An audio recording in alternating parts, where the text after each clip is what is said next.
Gusto mo ba ang ube at cheese? At gusto mo ba ng pizza? How about atin itong pagsamahin at gawin natin itong ube cheese pizza? Hi everyone! My name is Ice and welcome to my channel. Today, gagawa tayo ng no-bake ube cheese pizza. Kakaiba to at first time natin itong gagawin sa ating channel. Kaya, huwag na natin itong patatagalin pa at narito ang ating recipe. At ilalagay ko rin ang kompletong sukat nating mga recipe on our description box below. So we need 1 3/4 cup of all-purpose flour, 1/4 cup ng powdered milk, 3 tablespoon ng white sugar, 3/4 teaspoon ng baking powder, 1 tablespoon ng cooking oil, 1 teaspoon ng salt, and here's what makes this recipe unique. We will add 1 tablespoon of ube flavoring. And also we need 1 cup of warm water. Unang gawin, i-sieve lang natin ang flour.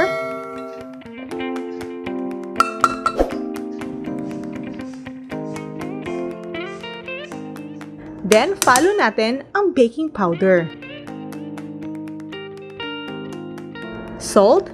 Then, sieve lang natin ito. This way, nahalong mabuti ang mga dry ingredients.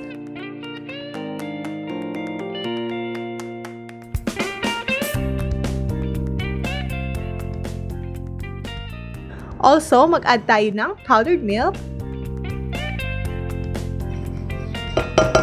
Then, sugar. And mix them together. Then, follow natin ang wet ingredients. Add tayo ng warm water.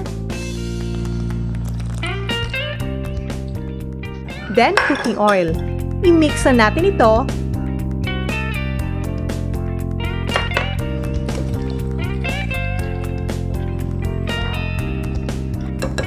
And we add the ube flavoring. At paghaluin lang natin ito gamit ang ating kamay until it forms a dough.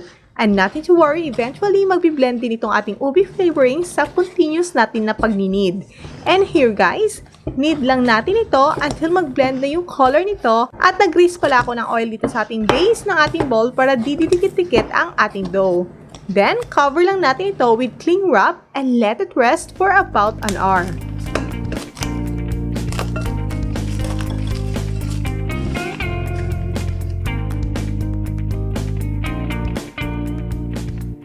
Here guys, our dough is ready at atin na itong i-knead sandali.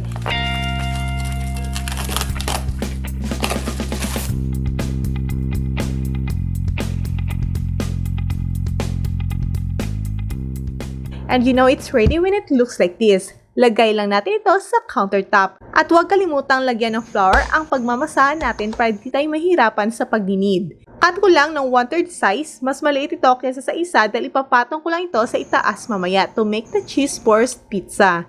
If you want a thin crust pizza, you can cut this into 2 equal parts at makakagawa ka ng dalawang ube cheese pizza. And using our rolling pin, flatten lang natin ito. If wala kang rolling pin, you can use the bottle. Gawin mo lang itong manipis dahil pag naluto na ito, nag-shrink din ito at kakapal. And here's for the smaller one. Gawin ko itong cheese burst style na ipapatong ko ito sa itaas. At gamit ang tinidor, tusok-tusukin lang natin ang crust.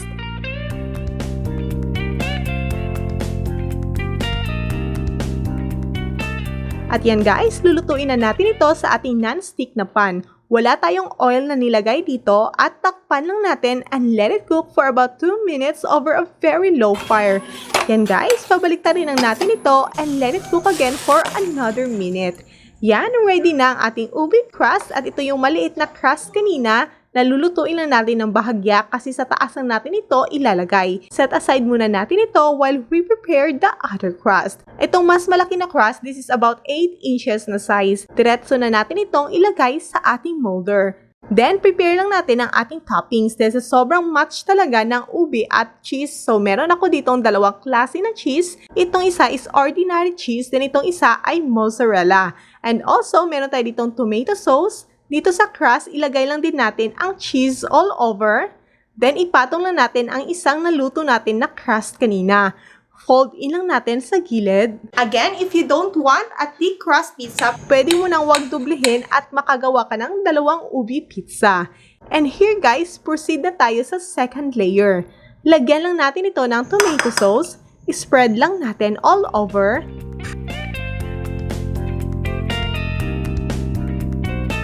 Then maglagay tayo ng cheese. And then cheese itong ginamit natin or kahit anong cheese na meron kang available. Then top it with mozzarella cheese. Yan na guys. If may cheddar cheese ka, you can add it para 3 kinds ang cheese toppings natin. Then lagyan lang natin ito ng oregano dried leaves. And here guys, it's all ready to cook.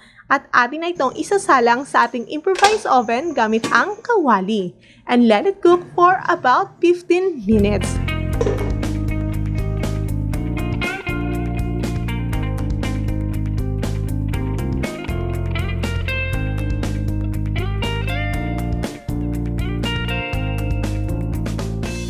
At ito na, ikakat na natin.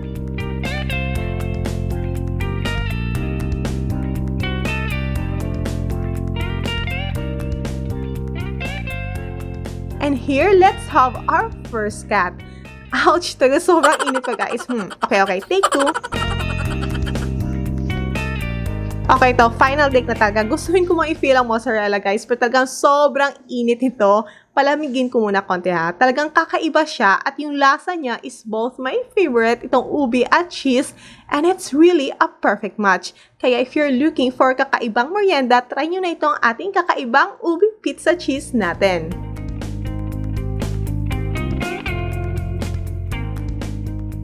Now let's have a taste test. Masarap siya. It's still the same pizza taste. Sarap ng combination ng cheese at yung oregano niya. Nagko-complement talaga sa lasa ng pizza toppings natin. And it's really so yummy. Salamat muli sa inyong panonood. And next is gagawa naman tayo ng isa na namang yummy recipe. Kaya huwag kalimutang mag-subscribe at i-click ang notification bell para lagi kang updated sa ating next recipe. Again, my name is Ice and thank you so much and enjoy cooking!